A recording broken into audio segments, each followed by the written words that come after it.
பரிசுத்த நாமம் பரிசுத்தப்படுவதாக இந்த காலவெளியிலும் கூட ஆவியானவர் நம்மோடு பேச வேண்டிய சில காரியங்களை குறித்து நம்முடைய சபைக்கு கர்த்தர் வெளிப்படுத்தியிருக்கிறார். கர்த்தர் நிச்சயமாக நல்லவர், அவர் நம்மை கைவிடாதவர். கர்த்தர் நம்மை ஏன் இந்த நாளிலே நம்மை தெரிந்து கொண்டிருக்கிறார்? தாயின் கற்பத்தில் ஏன் அவர் நம்மை வேறுபடுத்தியிருக்கிறார்? ஏன் நம்மை அழைத்திருக்கிறார்? அந்த அழைப்பு எப்படிப்பட்டது? அது நம்மை அழைத்ததற்கு ஒரு நோக்கம் இருக்கிறது. அல்லேலூயா. அவர் வெறுமனே நம்மை அழைக்கவில்லை. இது தேவனால் முன் குறிக்கப்பட்ட ஒரு காரியம். அதெல்லாம் கர்த்தர் நம்மை அழைத்து ஆசீர்வதித்து நம்முடைய பேரை அவருடைய ஜீவ புஸ்தகத்தில் எழுதி கர்த்தர் நமக்கு இப்படிப்பட்ட சிலாக்கியங்களை கர்த்தர் கொடுத்திருக்கிறார். இதனால் ஏன் நம்மை அவர் அழைத்திருக்கிறார், நாம் என்ன செய்ய வேண்டும் என்பதை பரிசுத்த ஆவியானவர் நம்மோடு இந்த நாளில் பேசுவாராக. வாசிப்போம். எபேசியர் 2ஆம் அதிகாரம் 10வது வசனத்தை வாசிக்கும்படி நண்பாய் கேட்டுக்கொள்வேன். எபேசியர் 2:10. ஏனெனில் நற்கிரியைகளை செய்வதற்கு நாம் கிறிஸ்து இயேசுவுக்குள் சிருஷ்டிக்கப்பட்டு தேவனுடைய செய்கையாக இருக்கிறோம். அவைகளில் நாம் நடக்கும்படி அவர் முன்னதாக அவைகளை ஆயத்தம் பண்ணி இருக்கிறார். அல்லேலூயா. இந்த வசனத்தில் வந்து கர்த்தர் நம்மை ஆவியானவர் வெளிப்படுத்தியிருக்காருன்னா, நற்கிரியைகளை செய்கிறதற்கு நாம் கிறிஸ்து இயேசுவுக்குள் என்ன பண்ணியிருக்கோமா, சிருஷ்டிக்கப்பட்டிருக்கிறோம். நற்கிரியை செய்யும்படி. நற்கிரியை என்றால் என்ன? தேவனுடைய வார்த்தையின்படி நல்ல காரியங்களை செய்யும்படி கர்த்தர் நம்மை அழைத்திருக்கிறார். அல்லேலூயா. அதான் நற்கிரியை. நாம் செய்கிற காரியங்கள் அவை நல்லவைகளா அது கெட்டவைகளா என்று நமக்குள்ளே நாம் தீர்மானித்து நாம் என்ன செய்ய வேண்டும், நடக்க வேண்டும். நாம் செய்கிற கிரியைகள் நற்கிரியைகளா? நாம் யாருக்குள்ளே உருவாக்கப்பட்டிருக்கிறோம்? கிறிஸ்துவுக்குள் சிருஷ்டிக்கப்பட்டிருக்கிறோம் என்று வேதம் சொல்கிறது. கிறிஸ்துவுக்குள்ளே கர்த்தர் நம்மை சிருஷ்டித்திருக்கிறார். ஏன் கிறிஸ்துவுக்குள்ளே சிருஷ்டிக்க வேண்டும் அப்படின்னா, கிறிஸ்துவனுடைய அந்த ஆவி, அந்த கிறிஸ்துவனுடைய ஆவி நமக்குள்ளே வந்து அவர் எதை இந்த உலகத்திலே செய்தாரோ அதை நாம் செய்யும்படிக்கு அவருக்குள்ளே நாம் என்ன செய்யப்பட்டிருக்கிறோம், சிருஷ்டிக்கப்பட்டிருக்கிறோம். அப்போ நற்கிரியைகள் கண்டிப்பாக நாம் என்ன செய்யணும். நல்ல கிரியைகள், நல்ல கிரியைகளை செய்வதற்காகவே தேவன் நம்மை அழைத்திருக்கிறார். அதை விட ஆண்டவர் சொல்றாரு, தேவனுடைய செய்கையாக இருக்கிறோம். அல்லேலூயா. கர்த்தர் நம்மை என்ன செய்திருக்கிறாரா, உருவாக்கி இருக்கிறார், நம்மை செய்திருக்கிறார். காரணம் அவருடைய நற்கிரியைகளை செய்யும்படி, அதாவது அவைகளில் நாம் நடக்கும்படி அவர் முன்னதாக அவைகளை ஆயத்தம் பண்ணியிருக்கிறார். அதாவது நாம் இப்படி நற்கிரியைகளை செய்வதற்கு என்னென்ன வேலைகளை செய்ய வேண்டுமோ, என்னென்ன ஊழியங்களை செய்ய வேண்டுமோ, என்னென்ன கிரியைகளை செய்ய வேண்டுமோ என்பதை அவர் முன்னதாகவே ஆயத்தப்படுத்தி வைத்திருக்கிறார். அவர் ஆயத்தப்படுத்தின வேலையை தான் இப்போ நம்ம செஞ்சுக்கிட்டு இருக்கோம். அல்லேலூயா. பாருங்கள், உலகத்தில் இன்றைக்கி அநேகர் வெளியில் இருக்காங்க. ஆனால் கர்த்தர் நம்ம இங்கே உள்ளே வைத்திருக்கிறார்னா, தேவனால் செய்யப்பட்ட உருவாக்கப்பட்ட பிள்ளைகள் தான் இந்த இடத்துல வந்து அவரை என்ன செய்ய முடியும், ஆராதிக்க முடியும், அந்த நற்கிரிகளை செய்ய முடியும். கர்த்தரை துதிப்பதும் ஆராதிப்பதும் ஒரு நற்கிரியை. அல்லேலூயா. நாம் இங்கே வந்து ஏன் நாம் ஆராதிக்கிறோம், ஏன் கர்த்தரை நாம் துதிக்கணும் அப்படின்னா, ஆண்டவர் சொல்றார், நீங்கள் உலகத்திற்கு வெளிச்சமாக இருக்கிறீர்கள். அல்லேலூயா. இந்த வெளிச்சத்தை நோக்கி வேதம் சொல்கிறது, ஜாதிகள் உன் வெளிச்சத்தை நோக்கி ஓடி வருவார்கள். அப்படின்னா இந்த வெளிச்சத்தை நோக்கி அநேகர் பார்த்து என்ன செய்வாங்கன்னா, இங்கே வரணும், இங்கே வந்து அவர்கள் ரட்சிக்கப்பட்டு தேவனுடைய பிள்ளைகளாக மாறி அவர்கள் பாவத்திலிருந்தும் சாபத்திலிருந்து விடுதலை ஆக வேண்டும். பாருங்கள், இருளில் இருக்கிற ஜனங்கள் வெளிச்சத்தை கண்டார்கள். ஏன் வெளிச்சத்தை கண்டார்கள்? எங்கே ஒரே இருளாக இருக்கிறது, ஒரு காட்டுக்குள்ளே போகிறோம், ஒரு இருளாக இருக்கிறது. அந்த காட்டுக்குள்ளே வழி தெரியாமல் அலைஞ்சிட்டு இருக்கும்போது எங்கேயோ ஒரு இடத்துல ஒரு வெளிச்சம் தெரிஞ்சுன்னா அங்கே போகிறவங்களுக்கு எப்படி இருக்குமா, அங்கே ஒரு வெளிச்சம் இருக்கிறது. அங்கே வெளிச்சம் இருந்தால் அங்கே மனிதர்கள் இருக்கிறார்கள், அங்கே போனால் நமக்கு அடைக்கலம் கிடைக்கும் என்று அந்த வெளிச்சத்தை நோக்கி நினைச்சுவாங்க, ஓடி வருவாங்க. அதே போல் தான் நாம் இங்கே கூடி கர்த்தரை ஆராதிக்கிறோம்னா நாம் வெளிச்சமாக இருக்கிறோம். இந்த வெளிச்சத்தை நோக்கி அநேக ஜனங்கள் என்ன செய்யணும், ஓடி வருவார்கள். அல்லேலூயா. பாருங்கள், வெளிச்சம் போட்ட உடனே சில பூச்சிகளும் வண்டுகளும் என்ன செய்யுது, அந்த வெளிச்சத்தை நோக்கி ஓடி வருகிறது. இதே போல தான் என்ன செய்ய வேண்டும், நாம் இங்கே ஏன் துதிக்கிறோம்னா, இந்த நற்கிரியை ஏன் நாம் செய்கிறோம் என்றால், சுற்றிலும் இருக்கிற ஜனங்கள் நம்முடைய வெளிச்சத்தை கண்டு இங்கே ஓடி வந்து கர்த்தரிடத்தில் அவர்கள் என்ன செய்ய வேண்டும், ரட்சிப்பை பெற்றுக்கொள்ள வேண்டும். அதற்காக தான் பாருங்கள் இந்த நற்கிரியை நாம் செய்து வருவோம். அதே போல் அநேக இடங்களில் சென்று தேவனுடைய வார்த்தையை சொல்கிறோம். சுவிசேஷத்தை சொல்கிறோம். இதெல்லாம் வெளிச்சத்தின் பிள்ளைகள் செய்ய வேண்டிய வேலை. அதற்காக தான் கர்த்தர் நம்மை அவர் கிறிஸ்துவுக்குள்ளே உருவாக்கி இருக்கிறார். ஹல்லேலூயா. நாமெல்லாம் முன்குறிக்கப்பட்டவர்கள். கிறிஸ்துவுக்குள்ளே கர்த்தர் நம்மை உருவாக்கி இருக்கிறார். அதை விட அவர் நாம் செய்ய வேண்டிய வேலைகளை முன்குறித்திருக்கிறார். நம்ம ஒவ்வொருவருக்கும் தேவன் என்னென்ன செய்ய வேண்டும் என்பதை அங்கே எழுதி வைத்திருக்கிறார். அதன்படி நாம் இங்கே செய்திருக்கிறோம். இரண்டாவதாக அவர் ஆயத்தம் பண்ணி வைத்திருக்கிறார். நமக்கு என்று ஊழியங்களை ஆயத்தம் பண்ணி வைத்திருக்கிறார். அதே போல் ஆண்டவருடைய விருப்பத்தின்படி அந்தந்த ஊழியத்தை நாம் செய்ய வேண்டும். அந்தந்த ஊழியத்தை நாம் என்ன செய்யணும்? செய்ய வேண்டும். பாருங்கள், ஆண்டவர் யோனாவை அழைத்து ஆண்டவர் சொன்னார், நீ நினிவேக்கு போ, அங்கே போய் என்னுடைய வார்த்தையை சொல்லு என்று ஆண்டவர் அவனை சொன்னார். ஆனால் அவன் என்ன செய்தான்? நினிவேக்கு தர்சீசுக்கு போனான். அந்த ஜனங்களை பார்த்து பயந்து அங்கே போகலை. உடனே ஆண்டவர் என்ன செய்தார் பார்த்துங்க, அவனை கப்பலில் ஏறி போனான்னு என்ன இருந்துச்சு? கப்பல் என்ன ஒரே நடுவழியில் என்ன வந்துச்சு? வாழ்க்கையில் இல்லை, நடுவழியில் புயல் காற்று வந்தது. அப்போ கப்பலில் இருக்கிறவங்களாம் ஐயோ நாம் என்ன செய்வோம், நீ பிழைக்க மாட்டோம் என்று சொன்னாங்க. அப்போ எல்லாரும் கேட்டுங்க, யாரா தேவனுக்கு பிரியமில்லாத ஒரு மனுஷன் இங்கே இருக்கான், அதனால தான் இந்த புயல் வந்துச்சு என்று நினைத்து. அப்போது அவன் சொன்னான், யோனா, நான் தான் ஆண்டவர் என்னை அவருடைய வேலையை செய்யும்படி என்னை எங்கே சொன்னார்? நினிவேக்கு போய் சொன்னார். நான் அவருடைய வேலையை விட்டு நான் பயந்து வேறு ஊருக்கு போய்கிருக்கேன், அதனால தான் அந்த புயல் வந்தது. ஹல்லேலூயா. அன்பு தேவனுடைய பிள்ளை, நாம் புரிஞ்சுக்கணும், கர்த்தர் நமக்கு ஆயத்தம் பண்ணி வைத்திருக்கிற வழியிலே நாம் ஓடும் பொழுது நமக்கு எந்த பிரச்சனையும் இருக்கவே இருக்காது. அவருடைய வழியை விட்டு விலகும்போது எப்படி அந்த யோனாவுக்கு அந்த புயல் அடித்ததோ அதே போல் சில காரியங்கள் நமக்கு நடக்கும். சில காரியங்கள் அவர் வழியை விட்டு விலகும்போது சில காரியங்கள் ஏன் அது நடக்குதுன்னா, ஆண்டவர் நம்மை அவருடைய வழிக்கு கொண்டு வருவதற்காக சில பிரச்சனைகளை கர்த்தர் நமக்கு கொடுக்கிறார். ஹல்லேலூயா. அவருடைய வழிகளை நடக்கும்படி சில பிரச்சனைகள் நாம் என்ன அந்த வேலையை பாருங்கள், அவன் உடனே மறுபடியும் நினைவைக்கு போனான் என்று பார்க்கிறோம். ஹல்லேலூயா. அதே போல் நம்முடைய வாழ்க்கையில் வருகிற பிரச்சனைகள், கஷ்டங்கள், சோதனைகள்லாம் நாம் தேவனால் முன்குறிக்கப்பட்ட ஜனங்கள். அவர் நமக்கென்று ஒரு ஊழியத்தை ஆயத்தப்படுத்தி வைத்திருக்கிறார். அந்த ஊழியத்தை விட்டு நாம் விலகும் பொழுது கர்த்தர் நமக்கு சில காரியங்களை அனுமதிக்கிறார். ஆனால் அந்த சமயத்தை நாம் என்ன செய்யணும்? டைரெக்டாக என்ன செய்யணும்? கர்த்தரை தேக்கி நோக்கி ஓடி வந்து அவருடைய வேலையை நாம் செய்ய ஆயத்தப்பட வேண்டும். ஹல்லேலூயா. அப்படி செய்யும் பொழுது கர்த்தர் நம்மை ஆசீர்வதித்து அவருக்கு பிரியமான வேலைகளை, கர்த்தருக்கு பிரியமானவன் பாபிலோனிலும் தன் சித்தத்தை செய்வான். ஹல்லேலூயா. பாருங்கள், எவ்வளவு கஷ்டங்கள் பிரச்சனைகள் மத்தியில் நாம் வாழ்ந்தாலும் அவருடைய வேலையை நாம் செய்ய வேண்டும் என்று கர்த்தர் விரும்புகிறார். ஹல்லேலூயா. நாம் அதனால் கர்த்தர் பாருங்கள், நாம் வெளிச்சத்தின் பிள்ளைகள் நாமெல்லாம். இந்த வெளிச்சம் ஏன் என்றால் அநேகர் வெளிச்சத்தை நோக்கி ஓடி வர வேண்டும். ஆமென். ஹல்லேலூயா. ஒரு பாருங்கள், அந்த நற்கிரியை செய்யும்படி ஒரு வருஷத்தை வாசிங்க. மத்தேயு 5:15-16 வாசிங்க. மத்தேயு 5:15-16.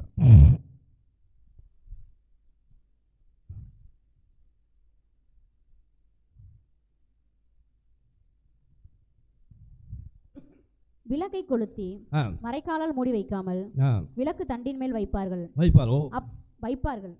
அப்பொழுது அது வீட்டில் உள்ள யாவருக்கும் வெளிச்சம் கொடுக்கும். இவ்விதமாய் மனுஷர் உங்கள் நற்கிரியைகளை கண்டு பரலோகத்தில் இருக்கிற உங்கள் பிதாவை மகிமைப்படுத்தும்படி உங்கள் வெளிச்சம் அவர்கள் முன்பாக அவர்களுக்கு முன்பாக என்ன செய்யணும்? பிரகாசிக்கணும். ஹல்லேலூயா. பாருங்க, இன்றைக்கு ஆண்டவர் சொல்றாரு, விளக்கை கொளுத்தி அதை என்ன செய்யணுமா? இங்கே வைக்கணும், தண்டின் மேல் வைக்க வேண்டும். அப்படின்னா என்ன அர்த்தம்? விளக்கை கொளுத்தி அதை ஒரு அந்த அலமாரியில் வச்சோம்னா அந்த அறை முழுவதும் என்ன எப்படி இருக்கும்? பிரகாசமாக இருக்கும். இப்போ லைட்டை பாருங்கள், நம்ம எங்கே போடுறோம்? செவத்து மேலே போடுறோம். ஏன் இந்த லைட்டை எங்கே வச்சுருக்கோம்? இந்த லைட்டை கீழே வச்சுருந்தா அந்த அறை முழுவதும் என்ன இருக்காது? பிரகாசமாக இருக்காது. அப்போ எங்கே அந்த விளக்கை வைக்க வேண்டுமோ அந்த தண்டின் மேலே வைக்கணும். அப்போ அறை முழு பிரகாசமாக இருக்கும். அது இல்லாமல் மரக்காலை போட்டு அதை மூடி வச்சா பிரகாசம் போய்விடும். இதே போல் தான் கர்த்தருடைய பிள்ளைகளாக நாம் வெளிச்சத்தின் பிள்ளைகளாக இருக்கிறோம். அந்த வெளிச்சத்தை எங்கே பயன்படுத்த வேண்டுமோ அங்கே நாம் பயன்படுத்த வேண்டும். ஹல்லேலூயா. பாருங்கள், கர்த்தர் நம்ம கொடுக்குற வெளிச்சத்தை இருளில் இருக்கிறவர்களுக்கு என்ன செய்யணும்? வெளிச்சம் போட்டு காட்டணும். அப்படின்னா கர்த்தருடைய சுவிசேஷத்தை நாம் என்ன செய்யணும்? அறிவிக்கணும். கர்த்தருக்கு சாட்சியாக நாம் வாழணும். நம்முடைய வெளிச்சத்தை கண்டு அநேகர் கர்த்தரை நோக்கி ஓடி வர வேண்டும். மனுஷர் உங்கள் நற்கிரியைகளை கண்டு உங்கள் வெளிச்சத்தை கண்டு என்ன செய்யணும்? ஓடி வர வேண்டும். அதனால தான் கர்த்தர் நம்ம என்ன செய்திருக்கிறாரு? நற்கிரியைகளை செய்ய முடியும். நற்கிரியை என்பது எதற்கு அடையாளமாக இருக்குன்னா வெளிச்சம். ஹல்லேலூயா. வெளிச்சம். இந்த வெளிச்சத்தை நோக்கி ஓடி வரணும். அதனால தான் நாம் ஒரு நாளும் ஐயோ நான் ஒரு திறமையற்றவன் என்று நினைக்காதீங்க. கர்த்தர் உங்களை தாயின் கற்பத்தில் ஏன் விரும்பிச்சிருக்காருன்னா அநேகர் உங்கள் நற்கிரியைகளை கண்டு என்ன செய்யணும்? இந்த வெளிச்சத்தை நோக்கி ஓடி வரணும். ஹல்லேலூயா. நீங்கள் இருளிலே இருக்கிறவர்களாக இருந்தாலும் நீங்கள் வெளிச்சத்தின் பிள்ளைகளாக இருக்கிறீர்கள். ஹல்லேலூயா. அதை நீங்கள் மறந்துடவே கூடாது. கர்த்தர் நம்மை உலகத் தோற்றத்துக்கு முன்பாகவே முன் குறித்து நமக்கு ஊழியங்களை ஆயத்தப்படுத்தி வைத்திருக்கிறார். அந்த வெளிச்சத்தை நாம் அநேகருக்கு கொடுக்க வேண்டும். அல்லேலூயா. அந்த வெளிச்சத்தை என்ன செய்யணும்? அநேகருக்கு கொடுக்கணும். அதனால தான் சொல்லப்பட்டிருக்கு, அவன் எரிந்து பிரகாசிக்கிற விளக்காக இருந்தான். எரிந்து பிரகாசிக்கிற விளக்காக நாம் இருக்கணும். அப்பொழுது நம்முடைய நற்கிரிகளை கண்டு அநேகர் ஓடி வருவார்கள். இந்த வெளிச்சத்தை குறித்து நான் பார்ப்போம். வாசிங்க நீதிமொழிகள் 13:9 வாசிங்க. நீதிமொழிகள் 13:9. நீதிமான்களின் வெளிச்சம், நீதிமானுடைய வெளிச்சம் சந்தோஷிப்பிக்கும், துன்மார்க்கரின் தீபமோ அணைந்து போகும். நீதிமான்களின் வெளிச்சம் என்னவா இருக்கும்? சந்தோஷத்தை கொடுக்கும். ஹல்லேலூயா. நீதிமொழிகள் 13:9. இப்போ நாம் வெளிச்சமாக இருக்க வேண்டும்னா முதல்ல நீதிமானாக இருக்கணும். முதல்ல எப்படி இருக்கணுமா? நீதிமானாக இருக்கணும். நீதிமான் என்றால் யார்? ஆண்டவராக இயேசு கிறிஸ்துவை விசுவாசித்து அவருடைய இரத்தத்தினாலே நம்முடைய பாவங்களை கழுவி, அவருடைய இரத்தத்தினாலே அவரை விசுவாசித்து அவருடைய இரத்தத்தினாலே நம்முடைய பாவங்கள் கழுவப்பட்டது என்று நீங்கள் விசுவாசித்தா நீங்கள் தான் நீதிமான். ஹல்லேலூயா. முதலாவது நீதிமான்களின் வெளிச்சம். பாருங்க, கர்த்தருடைய பிள்ளைகளாகிய நம்முடைய வெளிச்சம் அநேகருக்கு சந்தோஷத்தை கொடுக்கும். ஹல்லேலூயா. அநேகருக்கு என்ன கொடுக்கும்? இன்றைக்கி நாம் இப்போ ஊழியத்துக்கு போகிறோம், அங்கே சுவிசேஷத்தை அறிவிக்கிறோம்னா அந்த சுவிசேஷமானது அநேகருக்கு சந்தோஷத்தை கொடுக்கும். ஹல்லேலூயா. வேத ஆண்டவர் இந்த பூமியை பிறக்க என்ன சொன்னாங்க? இதோ எல்லா ஜனத்துக்கும் மிகுந்த சந்தோஷத்தை உண்டாக்கும் நற்செய்தி. அப்போ நற்செய்தி என்பதில் அநேகருக்கு சந்தோஷத்தை கொடுக்கக்கூடியதாக இருக்கிறது. ஹல்லேலூயா. அப்போ பாருங்க, நீதிமான்களுடைய வெளிச்சம் அநேகருக்கு சந்தோஷத்தை கொடுக்கும். ஆனால் துன்மார்க்கருடைய தீபமோ அணைந்து போகும். ஹல்லேலூயா. வெளிச்சத்துக்கும் தீபத்துக்கும் என்ன இருக்குது? வித்தியாசம் இருக்குது. தீபம் என்பது என்ன? ஒரு சின்ன விளக்கு. ஆனால் வெளிச்சம் என்பது என்ன? சூரியனுடைய வெளிச்சம். ஹல்லேலூயா. சூரியன் வெளிச்சத்தில் 2 வகையான வெளிச்சம் இருக்குது. ஒன்று, வானத்தில் அநேக நட்சத்திரங்கள், சூரியனைப் போல அநேக நட்சத்திரங்கள் இருக்கிறது. சூரியன் தண்ணிலே இருந்து வெளிச்சத்தை கொடுக்கிறது. அதாவது அது எரிந்து வெளிச்சத்தை கொடுக்குது. அது இதே போல் அநேக நட்சத்திரங்கள் எரிந்து வானத்தில் வெளிச்சத்தை கொடுக்குது. இந்த வெளிச்சத்தை சில கிரகங்கள் என்ன செய்து வாங்கி அது பிரதிபலிக்கிறது. இப்போ சந்திரனை பார்த்துங்க, சூரிய வெளிச்சத்தினாலே பிரதிபலிக்குது. அப்போ வெளிச்சம், சூரியன் என்பது எதற்கு அடையாளம்னா ஆண்டவருக்கு அடையாளமாக இருக்கிறது. சபை என்பது சந்திரனுக்கு அடையாளமாக இருக்கிறது. சூரியனிலிருந்து அந்த வெளிச்சத்தை வாங்கி, ஆண்டவற்றிலிருந்து அந்த வார்த்தையை வாங்கி, சபையானது அந்த வெளிச்சத்தை மற்றவர்களுக்கு பிரதிபலிக்கிறது. அப்போ இந்த வெளிச்சம் என்பது என்னென்னா, துன்மார்க்கர் தீபத்தை போல என்ன செய்வாங்கன்னா எப்போனாலும் அணைந்து போவார்கள். ஏன்னால் காற்றடிச்சா விளக்கு என்ன செய்யும்? அணைந்து போகும். ஆனால் எவ்வளவு காற்றடித்தாலும் சூரிய வெளிச்சமானது ஒரு நாள் அணைந்து போவதில்லை. அப்போ நீதிமான்கள் யார் என்றால் வானத்தில் இருக்கிற வெளிச்சத்தை போல இருக்கிறார்கள். ஹல்லேலூயா. தேவனிடத்திலிருந்து நாம் சத்தியத்தை வாங்கி அதை பிரதிபலிக்கிறவர்களாக இருக்கிறோம். தேவனிடத்திலிருந்து எதை வாங்கி? வார்த்தையை வாங்கி அதை பிரதிபலிக்கிறோம். அதற்காக நம்மை ஆண்டவர் வெளிச்சம் என்கிறார். நீதிமான்களுடைய வெளிச்சம். அப்போ நீதிமான்கள் யார்? ஆண்டவராக இயேசுவை யாரெல்லாம் விசுவாசிக்கிறார்கள் அவர்கள் வெளிச்சமாக இருக்கிறார்கள். ஹல்லேலூயா. அவர்கள் உலகத்திற்கு வெளிச்சத்தை கொடுக்கிறவர்கள். ஆமென். உலகத்துக்கு என்ன கொடுக்குறவங்க? வெளிச்சத்தை. அந்த ஏசாயாவில் சொல்லப்பட்டிருக்கு, எழும்பி பிரகாசி உன் ஒளி வந்தது. எழும்பி பிரகாசி உன் ஒளி வந்தது. இதோ மலை மேல் உள்ள பட்டணம் மறைந்திருக்க மாட்டாது. ஏன்னா மலை மேல் இருக்கிற பட்டணம் சூரிய வெளிச்சத்தினாலே எவ்வளவு மைல் தூரம் இருந்தாலும் அது நம்முடைய கண்களுக்கு தெரியும். ஹல்லேலூயா. அதே போல் நாம் மலை மேல் உள்ள பட்டணமாக இருக்கிறோம். ஹல்லேலூயா.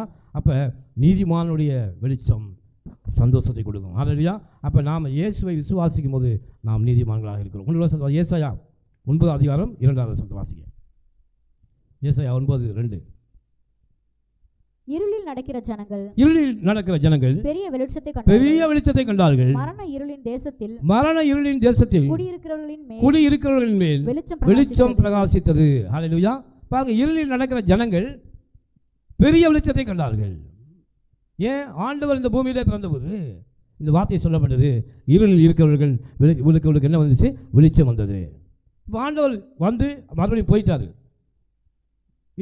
எங்கே போனால் அவர் சும்மா போகலை, அவரை விசுவாசிக்கிற எல்லாருக்குள்ளும் அந்த வெளிச்சத்தை கொடுத்து விட்டு போயிருக்கிறார். ஹல்லேலூயா. யாரெல்லாம் ஆண்டவர் இயேசு கிறிஸ்துவை விசுவாசிக்கிறார்களோ அவர்களுக்குள்ளே தேவனுடைய வெளிச்சம் இருக்குது. ஏனென்றால் நாம் கிறிஸ்துவுக்குள் உருவாக்கப்பட்டு இருக்கிறோம், அவருடைய செய்கையாக இருக்கிறோம். அதனால் நாம் இப்பொழுது ஒவ்வொருவரும் வெளிச்சத்தின் பிள்ளைகளாக இருக்கிறோம். ஹல்லேலூயா. இப்போ இருளில் இருக்கிற ஜனங்கள் நம்முடைய வெளிச்சத்தை கண்டு என்ன இருக்கணும்? வெளிச்சத்தை கண்டு பிரகாசம் அடைய வேண்டும். ஹல்லேலூயா. அதுக்காக தான் கர்த்தர் நம்மை இந்த நற்கிரியை செய்யும்படி நம்ம என்ன செய்திருக்காரா? உருவாக்கி இருக்கிறார். பாருங்கள், மரண இருளின் தேசத்திலே குடியிருக்கிறவர்களின் மேல் வெளிச்சம் பிரகாசித்தது. மரண இருளின் தேசம் என்பது என்ன? மரண இருளின் தேசம் என்பது பாதாளத்தை குறிக்கிறது. ஹல்லேலூயா. அந்த பாதாளத்துக்கு போகிற ஜனங்கள் தான் உலகத்தில் அநேகர் இருக்கிறார்கள்.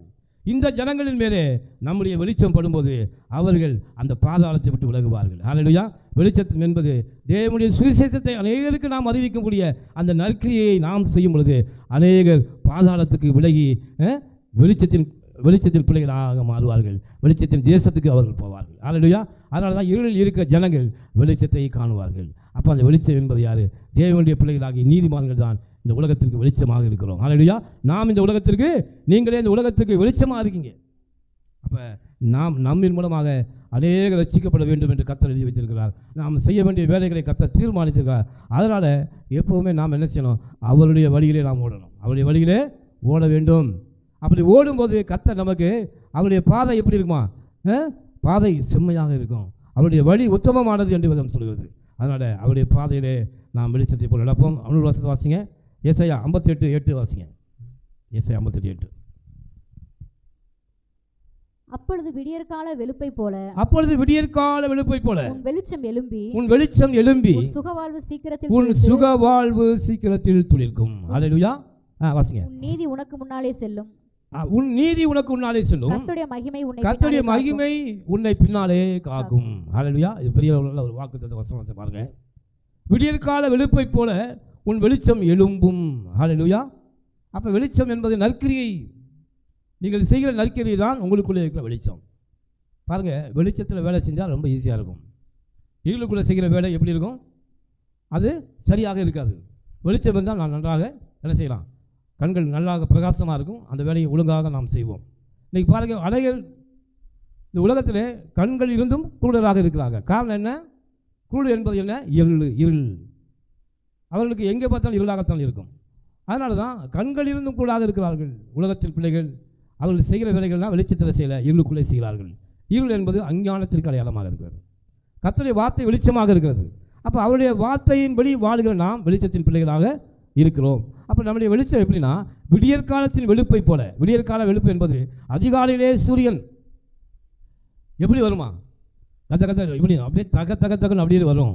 கொஞ்சம் வர நான் கொஞ்சம் நேராக எப்படி இருக்கும்? அப்படியே வெளிச்சம் பிரகாசமாக மாறிக்கொண்டே வரும். ஹல்லேலூயா. நீதிமானின் பாதை நடுப்பகல் வரைக்கும் அதிகமாக பிரகாசிக்கிற வெளிச்சம் போல இருக்கும். அப்போ நீதிமான் வெளிச்சம். அப்போ வெளிச்சம் எழும்பி, அப்போ அந்த வெளிச்சம் நமக்குள்ளே உதிக்கும் போது உன் சுக வாழ்வு சீக்கிரத்திலே துளிர்க்கும் என்று கர்த்தர் சொல்கிறார். ஹல்லேலூயா. உன் சுக வாழ்வு இன்னும் சீக்கிரத்தில், வெகு சீக்கிரத்திலே துளிர்க்கும். எதுக்காகனா, அந்த அதிகாலையிலே தேவனுடைய ஒளி, அந்த சூரியனுடைய ஒளி தான் இந்த பூமியில் இருக்கிற எல்லா செடிகளும் மரங்களும் வளர்வதற்கு தேவையான சக்திகளை என்ன செய்கிறது? பெறுகிறது அந்த அதிகாலை வெளிச்சத்தில். அதனால தான் இங்கே பரிசுத்த ஆவியானவர் சொல்றாரு, அந்த அதிகாலை வெளிச்சத்திலே வருகிற வெளிச்சத்தை போல உன் விடியற்கால வெளிப்பு இருக்கும். அப்பொழுது உன் சுகவாழ்வு துளிர்க்கும். என்பது என்ன? ஒரு மரத்தில் பழங்களோ காய்களோ பூக்களோ அந்த அதிகாலை வேளையில் தான் பூக்கும். ஹல்லேலூயா. அதிகாலை வேளையில் தான் எல்லாம் உண்டாகும். அதுபோல தான் கர்த்தருடைய வெளிச்சம் நமக்குள்ளே பிரகாசிக்கும் போது கர்த்தர் நம்முடைய சுக வாழ்வு, ஹல்லேலூயா, நமக்குள்ளே என்ன வருமா? சுகமான வாழ்வை கர்த்தர் நமக்கு துளிக்க பண்ணுவார். ஹல்லேலூயா. பாருங்கள், அது மாத்திரமல்ல, உன் நீதி உனக்கு முன்னாலே செல்லும். நம்முடைய நீதி என்பது என்ன? அவரே தேவனால் உங்களுக்கு நீதியும் ஞானமும் நீதியும் மீட்புமாக இருக்கிறார். அப்போ கர்த்தருடைய நீதி நமக்கு முன்னாலே செல்லும். அப்போ நீதி என்பது என்ன? கர்த்தருடைய ஆசீர்வாதம். ஹல்லேலூயா. நீதி என்பது என்னென்னா, தேவனுடைய வார்த்தை தான் நீதி. சிலுவையிலே தேவன் நமக்காக நீதியானார். நீதி என்பது என்னென்னா, தேவன் நம்மை கொண்டு போய் சேர்க்கிறது.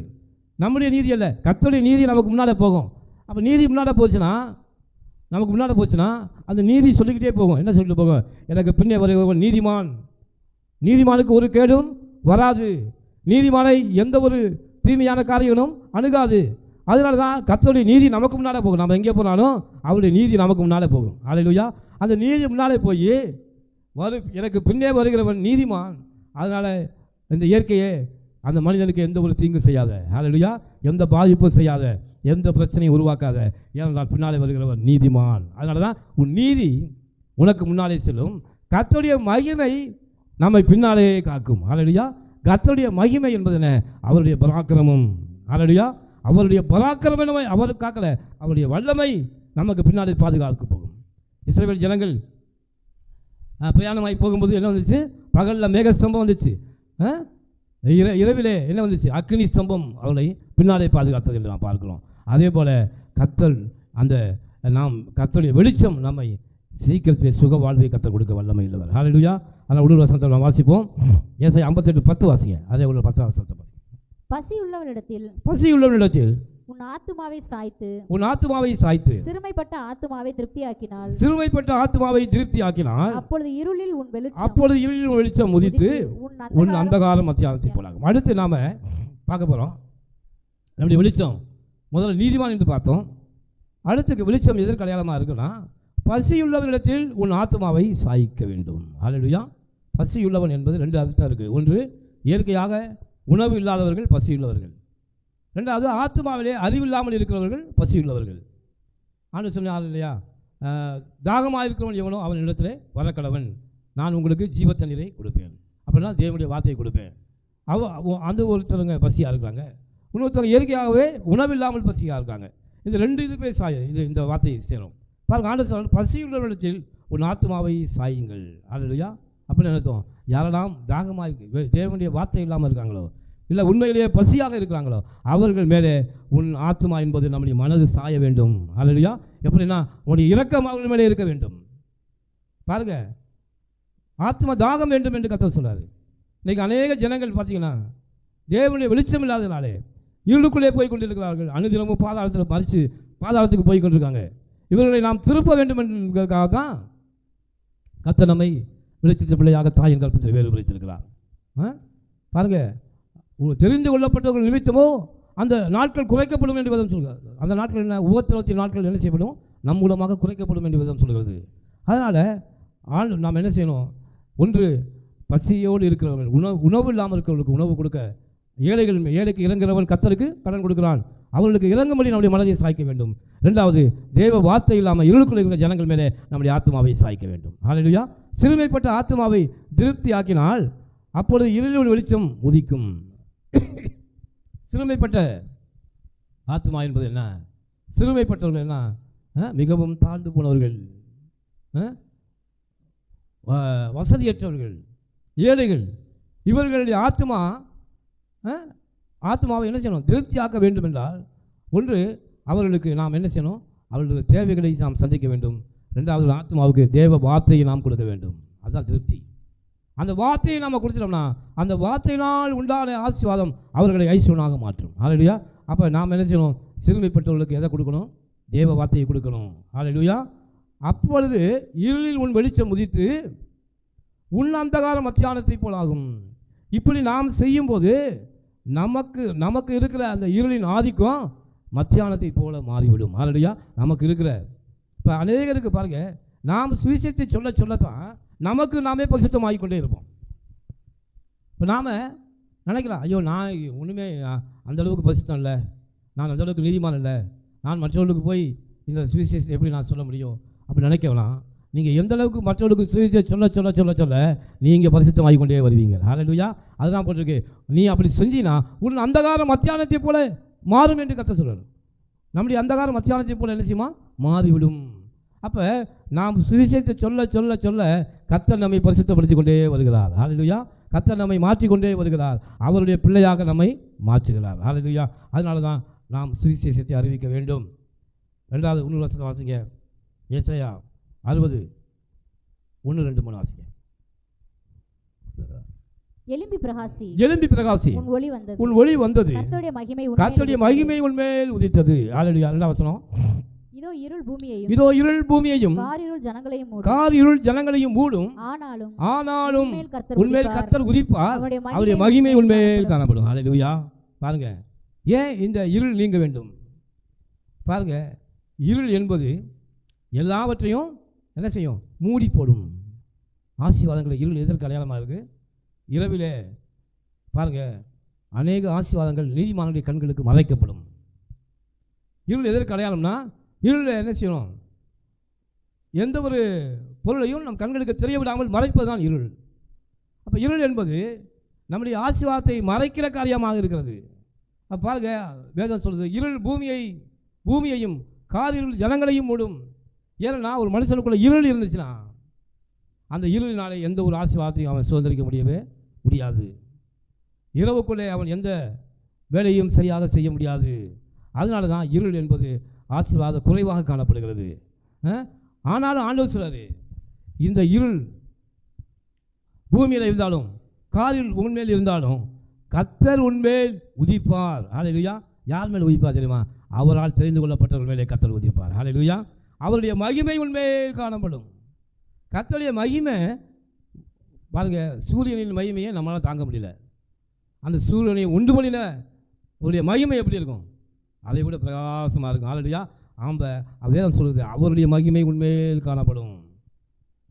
அப்போ அவருடைய மகிமை நமக்குள்ளே இருக்கும்போது உலகத்தின் சகல ஆசீர்வாதங்களும் நம்முடைய கண்களுக்கு தெரியும். ஹல்லேலூயா. எல்லா ஐஸ்வர்யமும் நம்முடைய கண்களுக்கு தெரியும். அதனால தான் கர்த்தருடைய மகிமை நம்ம மேல் இருக்கணும். ஹல்லேலூயா. கர்த்தருடைய ஆசீர்வாதமே ஐஸ்வர்யத்தை தரும். அப்படின்னா கர்த்தருடைய ஆசீர்வாதம் என்பது தேவனுடைய வார்த்தை. அந்த வார்த்தையானுடைய மகிமை நம்ம மேல் உதிக்கும் போது கர்த்தர் என்ன செய்வார்? நம்முடைய பொக்கிஷங்களை எல்லாம் நம்முடைய கண்களுக்கு முன்பாக கொண்டு வருவார். ஹல்லேலூயா. நம்முடைய ஆசீர்வாதங்களை நம்ம கண்களுக்கு முன்பாக கொண்டு வருவார். 3வது வசனத்தை வாசிங்க. உன் வெளிச்சத்தின் இடத்திற்கு ஜாதிகளும் உன் வெளிச்சத்திற்கு ஜாதிகளும் உதிக்கிற உன் ஒளியின் இடத்துக்கு ராஜாக்கள் நடந்து வருவார்கள். ஹல்லேலூயா. பாருங்க, கர்த்தருடைய வெளிச்சம் நம்ம மேலே இருந்தா நம்மளை பார்க்க ராஜாவே நடந்து வருவார். ஹல்லேலூயா. உன் ஒளி இடத்துக்கு ராஜாக்கள் நடந்து வருவார்கள். அப்போ கர்த்தருடைய வெளிச்சம் எவ்வளோ வல்லமை உள்ளது என்று பாருங்க. ஹல்லேலூயா. அந்த வெளிச்சம் தேவன் நாம் செய்கிற நற்கிரியை, அந்த நற்கிரியை எங்கே வருதுன்னா தேவனுடைய சுவிசேஷம் அவருடைய வார்த்தையின் மூலமாக வருகிறது. ஹல்லேலூயா. அதனால தான் அவருடைய நற்கிரியை செய்யும்படி, தேவனுடைய வார்த்தையின்படி செய்யும்படி கர்த்தர் நம்மை முன்குறித்திருக்கிறார். பாருங்கள், நாம் இன்னும் ஒரு உதாரணத்தை பார்க்க போகிறோம். யார் நாம் வேதத்தில் நற்கிரியை செய்தவர்களை குறித்து சில காரியங்களை நாம் பார்ப்போம். யார் நற்கிரியை செய்யலாம் எப்படி வாசிங்க. லூக்கா 10ஆம் அதிகாரம் 30வது வசனத்திலிருந்து வாசிங்க. லூக்கா 10ஆம் அதிகாரம் 30வது வசனத்திலிருந்து. இயேசு பிரதியுத்தரமாக ஒரு மனுஷன் எருசலேமிலிருந்து எரிகோவுக்கு போகையில் கள்ளர் கையில் அகப்பட்டான். அவர்கள் அவன் வஸ்திரங்களை உரிந்து கொண்டு அவனை காயப்படுத்தி குற்றுயிராக விட்டு போட்டார். பாருங்க, ஒரு மனுஷன் என்ன பண்ணா, எருசலேமில் இருந்து எங்கே போறான்? எரிகோவுக்கு போறான். எருசலேம் என்பது ஆசீர்வதிக்கப்பட்ட தேசம், எரிகோ என்பது சபிக்கப்பட்ட தேசம். அப்போ ஒரு மனுஷன் ஆசீர்வதிக்கப்பட்ட தேசத்திலிருந்து சபிக்கப்பட்ட தேசத்துக்கு போகும்போது அவனுக்கு என்ன உண்டாகிறது? ஆபத்து உண்டாகிறது. பாருங்கள், என்றைக்குமே சபிக்கப்பட்ட தேசம் வந்து ஆசீர்வதிக்கப்பட்ட தேசத்தை நோக்கி தான் நம்ம போகணும். ஒரு நாளும் கர்த்தருடைய ஒரு சமூகத்தை விட்டு நாம் வேறு எங்கேயும் என்ன செய்யக்கூடாது? போகக்கூடாது. அப்படி பிரச்சனத்தை விட்டு எங்கேயும் போகக்கூடாது. அப்படி பிரச்சனத்தில் இருக்கணும். அப்போ அது வரைக்கும் நமக்கு என்ன உண்டு? பாதுகாப்பு உண்டு. இங்கே வேதம் சொல்லுது, ஒரு மனுஷன் எருசலேமை விட்டு எரிகோவுக்கு போகிறான். எரிகோ என்பது மோசமான ஒரு பட்டணமாக இருந்தது. பாருங்கள், அவன் போகையில் கள்ளர் கையிலே அகப்பட்டான். ஹல்லேலூயா. கள்ளர் என்பது யாருக்கு? சாத்தானுக்கு அடையாளமாக இருக்கிறது. அவன் கள்ளனும் கொள்ளைக்காரனுமாக இருக்கிறான். ஹல்லேலூயா. பாருங்கள், கள்ளர் கையிலே அகப்பட்டான். அவர்கள் என்ன செஞ்சாங்கன்னா, அவனுடைய வஸ்திரங்களை உரிந்து கொண்டு அவனை காயப்படுத்தி குச்சியிலாக விட்டு போனார்கள். பிரயாணம் போகும்போது வஸ்திரம் என்பது பாருங்கள், அவனுடைய ஆசீர்வாதங்களை அவனை உரிந்து கொண்டு என்ன செஞ்சாங்க? அவனை காயப்பட்டு குச்சியிலாக விட்டுட்டு போயிட்டாங்க. அடுத்த வசனத்தை வாசிங்க. அப்பொழுது தற்செயலாய் ஒரு ஆசாரியன் அந்த வழியே வந்து அவனை கண்டு பக்கமாய் விலகி போனான். ஆசாரியன் என்பது யார் தெரியுமா? ஆசாரியன் யாரு? தேவ ஆலயத்தில் கர்த்தருடைய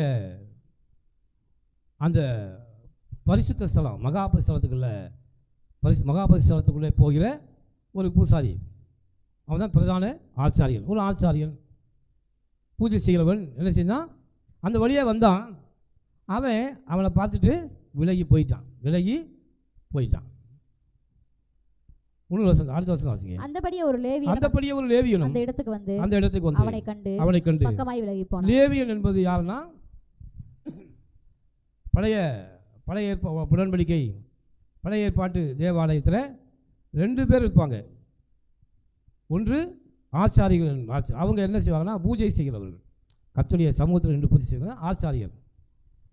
இந்த ஆலயத்தினுடைய வேலை செய்கிறவர்கள் அப்படின்னா, இந்த ஆலயத்தினுடைய பராமரிப்பு வேலைகள், இந்த வேலை செய்வங்க லேவியர்கள். இந்த லேவியர்கள் இருந்தால், லேவியர்கள் யாருன்னா, பழைய ஏற்பாட்டில் 12 கோத்திரத்தில் ஒரு கோத்திரம் யார்? லேவி கோத்திரம். இந்த லேவி கோத்திரத்தை தான் ஆண்டவர் பிரித்தெடுத்து அவருடைய வேலையை செய்யும்படி அழைத்தார். இந்த லேவி கோத்திரத்திலிருந்து தான் ஆச்சாரியர்களை கர்த்தர் தேர்ந்தெடுத்தார். ஆரோன் ஒரு ஆச்சாரியன். இப்போ பாருங்கள், இந்த லேவியனும் ஆச்சாரியரும் அந்த காயப்பட்ட மனிதனை கண்டு என்ன பண்ணிட்டாங்க, என்ன பண்ண விலகி போய்விட்டார்கள். அவங்க பெரிய தேவனுடைய ஆலயத்தை வேலை பார்த்தாலும்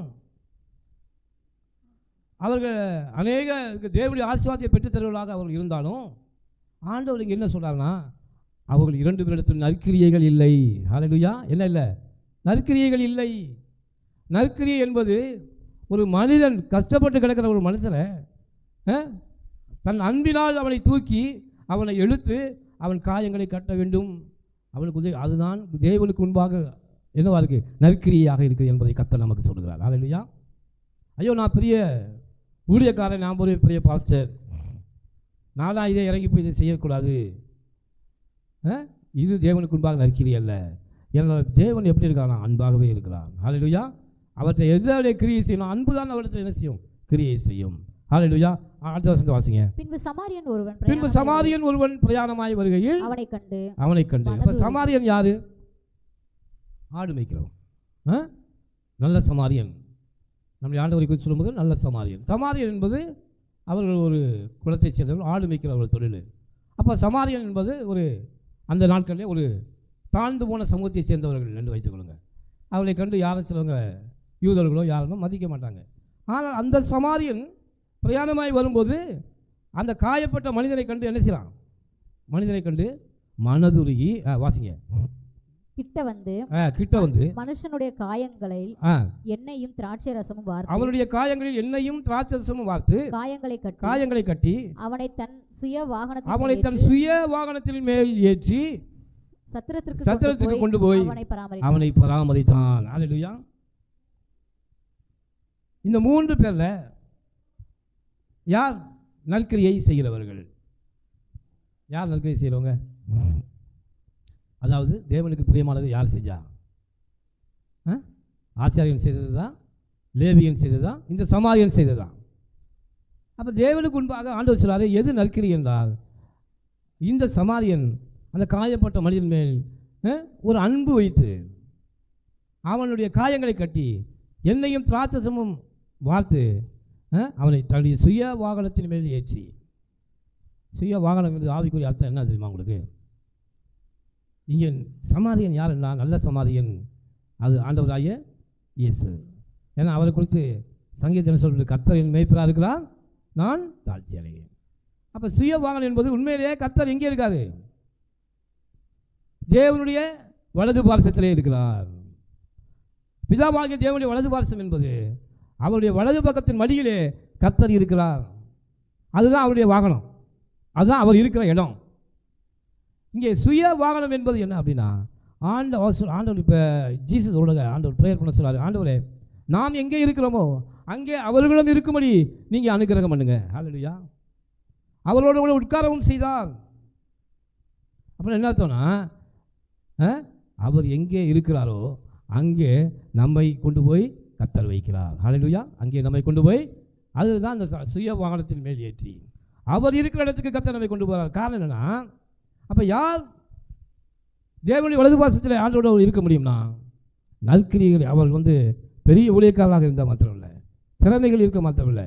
அதான் மற்ற 7:21 சொல்லப்பட்டிருக்கு, அந்நாளில் அநேகர் என்னை நோக்கி கர்த்தாவே கர்த்தாவே நாமத்தினாலே தீர்க்க தரிசனம் உரைத்தோம் அல்லவா, நாமத்தினாலே அதிசயங்களை அற்புதங்களை செய்தோம் அல்லவா,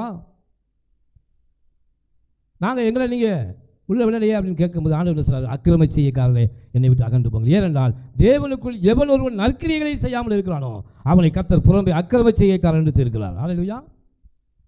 அப்போ அக்கிரம செய்கை நற்கிரியை என்பது என்ன?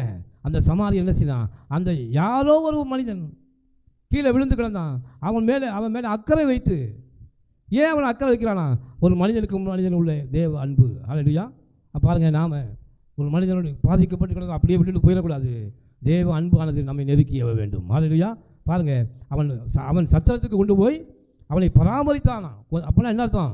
அவன் காயங்கள் ஆறுகிற வரை அவன் சத்திரத்தில் வச்சு அவனுக்கு ட்ரீட்மெண்ட் கொடுத்து கொண்டிருந்தான் அந்த சமாரியன்.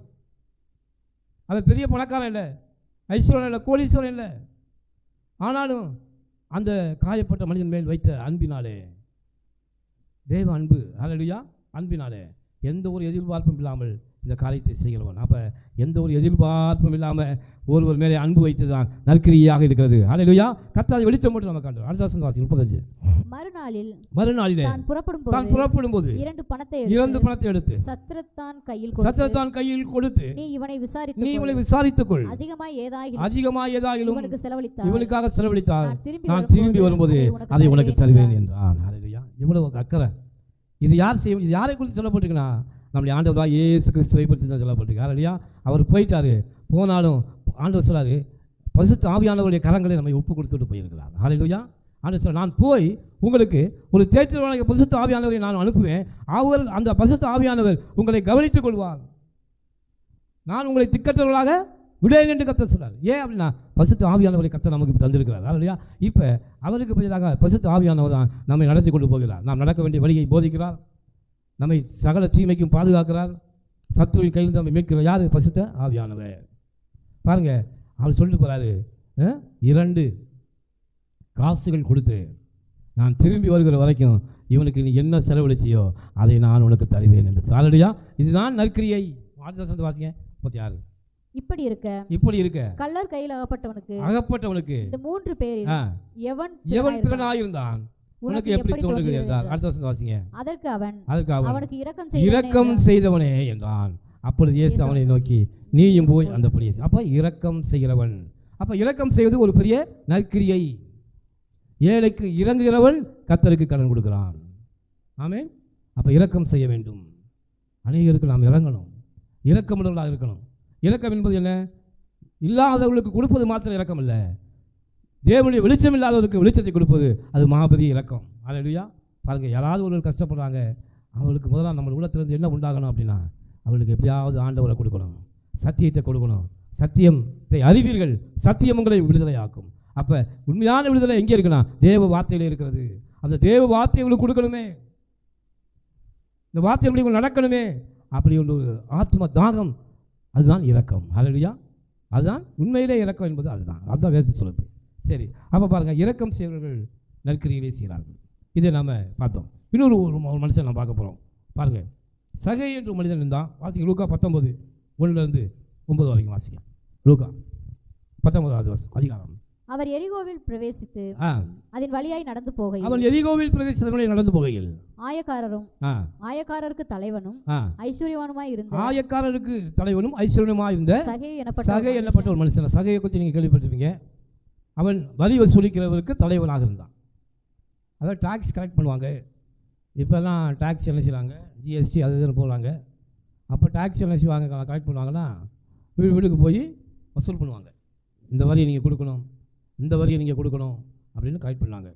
அந்த கலெக்ட் பண்ணுற ஆட்களுக்கெல்லாம் தலைவனாக இருந்தது யார்? இந்த சகை எண்ணப்பட்ட ஒரு மனிதன்.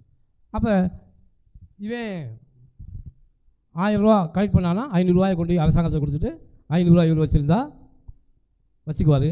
ஏன்னா அவர் கான்ட்ராக்டர் மாதிரி, வசூலிக்கிறதுக்கு கான்ட்ராக்டர் அவர். அப்போ அவன் எப்படி ஐஸ்வரனாக இருப்பானா? இருக்க மாட்டானா? அவன் ஐஸ்வரனாக இருந்தான். அவன் பேர் சகையு. அவன் குள்ள மனிதனாக இருந்தான். வாசிங்க 3வது அதிகாரம். இயேசு எப்படிப்பட்டவரோ என்று அவரை பார்க்க வகை தேடினான். அவன் குள்ளனானபடியால் ஜனக்கூட்டத்தில் அவரை காணக்கூடாது. பாருங்க, இப்படிப்பட்ட மனிதனுக்கு ஒரு ஆசை வந்தது. என்ன வந்துச்சுன்னா, எப்படியாவது இயேசுவை பார்க்கணும். ஏன்னா இயேசுவை குறித்து கேள்விப்படுறான். அவர் மரித்தோரை உயிரோடு எழுப்புகிறார், கண் இல்லாத கண்ணை கொடுக்குறாரு. ஒருவேளை இவன் குள்ளனாக இருக்கிறதுனால நம்மளை உயரமாக மாற்றுவார் அப்படின்னு நினச்சி கூட அவர் தெரியிருக்கான், இல்லை தெரியல. ஆனால் அவனுக்கு ஒரு ஆசை வந்துச்சு, எப்படியாவது இயேசுவை பார்க்க வேண்டும் என்று. காரணம் என்னன்னா, அவன் தேவனால் முன்குறிக்கப்பட்டவன். ஹல்லேலூயா. தேவனால் எப்படியாவது அவனை ரசிக்கிறது தான் ஆகணும், ஒரு வழியே இல்லை. கர்த்தர் அவனை பிடிச்சுவார். ஏன்னா அவன் தாயின் கற்பத்திலே கர்த்தர் வேறு பிடிச்சிருந்தான். அவன் எங்கே இருக்கான்? இப்போ உலகத்துக்குள்ளே இருக்கான், வலியை சொல்லிக்கிறவனாக இருக்கான். இப்போ அவனுக்குள்ளே அந்த ஆசையை கர்த்தர் தான் தூண்டி விடுறாரு. ஹல்லேலூயா. அவரை பார்க்க வேண்டும் வகை தேடினான். ஜனக்கூட்டத்தில் அவரை காணக்கூடாமல் 4ஆம் வசனத்தை வாசிங்க. அவர் போகும் வழியில் முன்னாக ஓடி அவரை பார்க்கும்படி ஒரு காட்டத்தி மரம் பாருங்க. ரோட்டு ஓரத்தில் இருக்க ஒரு அத்தி மரம், அது காட்டத்தி மரம். அந்த மரத்தில் ஏன்னா குள்ளனாக இருக்க அப்படின்னாலே அவரை சுற்றி ஆட்கள் தான் இருப்பாங்க. பொதுவாக யூதர்கள் 6 அடிக்கு உயரமாக இருப்பாங்க எல்லாருமே. அதனால் அவர் ஆண்டவரை சுற்றி ஆட்கள் இருந்தனால இவனால் அவரை பார்க்க முடியல.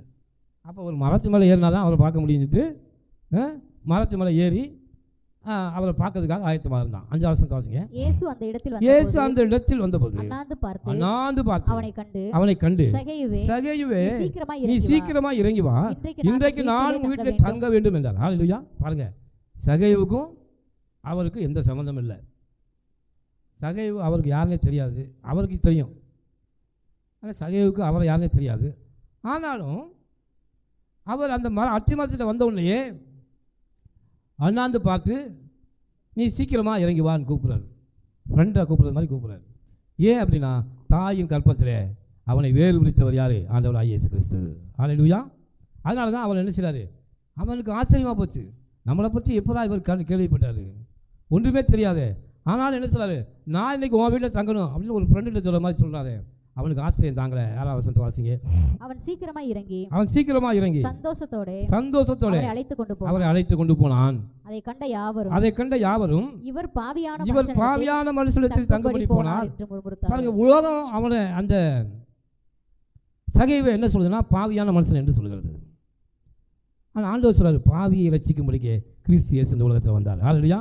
எல்லாரும் நீதிமான்களே அல்ல, பாவிகளை ரட்சிக்கும்படிக்கே நான் அந்த உலகத்துக்கு வந்தேன்னு கர்த்தர் சொல்றாரு. அப்போ உலகம் என்ன இருக்குது, சகைவை பாவியான மனுஷன் என்று சொல்கிறது. ஆனால் கர்த்தர் எப்படி பார்க்குறானா, அவன் தேவனால் முன்குறிக்கப்பட்ட நீதிமானாக பார்க்கிறார். தேவனுடைய நற்கிரிகளை செய்கிற மனுஷன் இவன் என்று கர்த்தர் அவனை தீர்மானிக்கிறார். ஹல்லேலூயா. பாருங்க, உலகத்தார் நம்மை குறித்து எதை சொல்கிறது நீங்கள் கவலைப்படக்கூடாது. கர்த்தர் நம்மளை குறித்து என்ன சொல்கிறார் அதை குறித்து நாம கவலைப்படணும். கர்த்தருக்குள்ளே நம்முடைய நற்கிரிகள் எப்படி இருக்கிறது அதை மாற்ற செஞ்சு போய்கிட்டே இருக்கணும். இந்த உலகம் எல்லாரையும் குற்றம் சொல்லும். அவன் இப்படி இவன் இப்படி அவன் இந்த மாதிரி என்ன சொல்ல தான் செய்யும். அது பிசாசு. ஹல்லேலூயா. அது பிசாசு வார்த்தைகளை கேட்டுக்கொண்டே இருக்கக்கூடாது. ஆனால் எல்லாரும் என்ன சொன்னாங்க, இவன் பாவியான மனுஷன் அல்லவா, இவனோடு கூட இவருக்கு போகிறாரு அப்படின்னு. கர்த்தர் வாங்கவே இல்லை. வாங்கினாரா? அப்படியா? இங்கே வாப்பா. என்ன அவர் எப்படி எப்படிப்பட்டவர், ரொம்ப மோசமானவரோ? நம்ம அப்படி இருந்தால் நம்ம அப்படி தான் கேட்போம். ஆனால் அநேகர் அவரை பார்த்து ரோட்டில் போகும்போது, ஐயா இந்த பாவியான மனுஷன் கூட போகிறீங்களே ஆண்டவரே அப்படின்னு கேட்டாங்க. ஆனால் அவர் காதில் வாங்கிக்கவே இல்லை.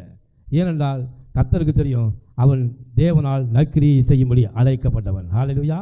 அதனால் உலகம் நம்ம எதை சொல்லுதோ அதை கண்டு ஒரு நாளும் பயந்துடாதுங்க. கர்த்தர் நம்மை குறித்து என்ன சொல்றார், நான் நீதிமான் என்று கர்த்தர் நம்மை தீர்மானித்திருக்கிறார். ஹல்லேலூயா. அடுத்த 7-8 வசனம் வாசிங்க. சகையு நின்று கர்த்தரை நோக்கி ஆண்டவரே என் ஆஸ்திகளில் பாதியை ஏழைகளுக்கு கொடுக்கிறேன். ஹல்லேலூயா. இதுதாங்க நற்கிரியை. ஆண்டவரை சந்தித்த மாத்திரத்திலே அவனுடைய நற்கிரியை அவனிடத்தில் வெளிப்படுச்சு. அதுக்கு முதல் நாள் வரைக்கும் கூட அவன் காசை பிடுங்கிறவனாக இருந்தான். ஆண்டவரை சந்தித்து அடுத்த அந்த நிமிஷமே அவன் கொடுக்கிறவனாக கர்த்தர் அவனை மாற்றினான். அதான் நற்கிரியை. ஹல்லேலூயா. என்றைக்கு நாம் கொடுக்க ஆரம்பிக்கிறோமோ அப்பொழுது தேவனுடைய நற்கிரியை நம்மிடத்தில் வெளிப்பட்டது என்று அர்த்தம். ஏனென்றால் சூரியன் ஆண்டவர் கொடுக்கிறவர். ஹல்லேலூயா. அவருடைய வெளிச்சமாக இருக்க நாமும் கொடுக்கிறவர்களாக இருக்கணும். கொடுக்கிறவனா பணம் காசு மாத்திரமல்ல, தேவனுடைய வார்த்தையை. ஹல்லேலூயா. கொடுக்கிறவர்கள் நாம் எல்லாம் கொடுக்குற ஜாதி. ஹல்லேலூயா. பாருங்கள், அவன் என்ன சொன்னான் பார்த்தீங்களா, அவங்க எல்லாரும் சொன்னாங்க பாவின்னு சொன்னாங்க. அவனை பார்த்து அந்த சொன்னவங்கள பார்த்து சகை கோவப்படல. ஏண்டா நான் என்ன பாவியா உனக்கு அப்படின்னு முறுமுறுக்கலை, சண்டை போடலை. அவன் உடனே என்ன செஞ்சான், மனம் திரும்புவதற்கு ஏற்ற கனியை கொடுத்தான். ஹல்லேலூயா. ஆண்டவர்கிட்ட வந்துட்டான் பாருங்க. அவன் உணர்ந்து கொண்டான், ஆகா நாம் இதுவரை செய்தது பாவம். ஏன்னா ஆண்டவருடைய ஆவி அவர்கிட்ட வந்தவன கிறிஸ்துவுக்குள்ளே சிருஷ்டிக்கப்பட்ட அந்த ஆவி அவனுக்குள்ளே வந்துடுச்சு. அந்த கிறிஸ்துவின் ஆவி அவனுக்குள்ளே வந்ததுனால அவனுக்குள்ளே மனம் திரும்புதல் உண்டாயிற்று, பாவ உணர்வு உண்டாயிற்று. ஹல்லேலூயா. என்ன வந்துச்சு, பாவ உணர்வு உண்டாகி அவங்கள பார்த்து வையலை. அதுக்கு பதில் அவன் என்ன சொல்ல பாருங்க, அப்படியா நீங்கள் இது வரைக்கும் நான் செய்தது பாவம் தான், ஆனால் நான் என்ன சொல்கிறேன், இப்போ என் ஆஸ்திகளில் பாதிய ஏழைகளுக்கு. அப்புறம் என்ன அர்த்தம், நான் சம்பாதிச்சு வச்சதில் எதையெல்லாம் நான் எனக்கு கிடைக்கிற கூலி போக எதையெல்லாம் அநியாயமாய் நான் சம்பாதிச்சேனோ அந்த சம்பாதிச்சது பாதி என்கிட்ட இருக்குது, அதை நான் ஏழைகளுக்கு கொடுக்கிறேன். இதுதான் நற்கிரியை. ஹல்லேலூயா. நான் ஒரு இடத்தில் அவனே சொல்ல பாருங்க, எதையாகிலும் அநியாயமாய் வாங்கினது உண்டானால் நாளத்தனையாக திரும்ப செலுத்துகிறேன் என்றான். ஹல்லேலூயா. இப்போ கத்தட்ட வர்றவங்க கோபப்படக்கூடாது, மற்றவர்கள் நம்மை குறித்து சிலை சொல்லுவாங்களோ அதுக்கு கவலைப்படக்கூடாது. அதுக்கு பதிலாக மனம் திரும்புதலுக்கேற்ற உணர்வு அடைந்து நாம் கனிகளை கொடுக்க வேண்டும். ஹல்லேலூயா. கனிகளை என்ன செய்யணும், கொடுக்க வேண்டும். பாருங்கள், உடனே அவன் நற்கிரியை செய்வனாக மாறினான் என்று பார்க்கிறோம். 6 வசனத்தை வாசிங்க. இயேசு அவனை நோக்கி இயேசு அவனை நோக்கி இன்றைக்கு இந்த வீட்டுக்கு ரட்சிப்பு வந்தது. இவனும் ஆபிரகாமின் இவனும் ஆபிரகாமுக்கு குமாரனா இருக்கிறானே. ஹல்லேலூயா. இப்போ ரட்சிப்பு என்பது என்ன? தேவனால் தெரிந்து கொள்ளப்பட்ட மனிதன். ஹல்லேலூயா. அப்போ தேவனால் தெரிந்து கொள்ளப்பட்ட அடுத்த செகண்ட்லேயே அவன் எப்படி நற்கிரியை செய்கிறான், அதே போல் நாமும் நற்கிரியை செய்வதாக இருக்க வேண்டும். ஹல்லேலூயா. ஒன்று, இறைவனுக்கு இரக்கம் செய்ய வேண்டும். இரண்டாவது, அவர்களுக்கு தேவனுடைய வார்த்தையை அறிவிக்க வேண்டும். ஆத்மா இரக்கம் செய்ய வேண்டும். இது இரண்டையும் செய்யும்படி தான் கர்த்தர் நம்மை அழைத்திருக்கிறார். இப்படி நாம் செய்யும் பொழுது கர்த்தர் நம்மை ஆசீர்வதிக்கிறார். ஹல்லேலூயா. நம்மை ஐஸ்வர்யனாக கர்த்தர் மாற்றுகிறார். ரெண்டாவது, நம்மை பரிசுத்தப்படுத்துகிறார். அதனால் அன்பு தேவனுடைய பிள்ளைகளை, கர்த்தருக்கு நாம் செய்கிற எந்த வேலை செய்தாலும் இதில் ஒரு நற்கிரியை இருக்கிறதா என்று ஆராய்ந்து பார்க்க வேண்டும். தன்னைத்தானே என்ன செய்யணும்? சோதித்து பார்த்து இந்த பந்தியிலே பங்கடைய வேண்டும். அப்போ நாம் செய்கிறது நற்கிரியையா? நாம் செய்கிறது தேவனுக்கு பிரியமானதா, தேவனுக்கு இது பிடித்தமாக இருக்கிறதா என்று நாம் ஆராய்ந்து பார்த்து நாம் அந்த காரியத்தை செய்யும்போது கர்த்தர் நம்மை ஆசீர்வதிக்க வல்லமையுள்ளவராக இருக்கிறார். ஆமென். அப்போ தேவனுக்குள்ளே நாம் இயேசுக்குள்ளே நற்கிரியை செய்யும்படி கர்த்தர் நம்மை அழைத்திருக்கிறார். நற்கிரியை செய்து தேவனுடைய ஆசீர்வாதத்தை பெற்றுக்கொள்வோம்.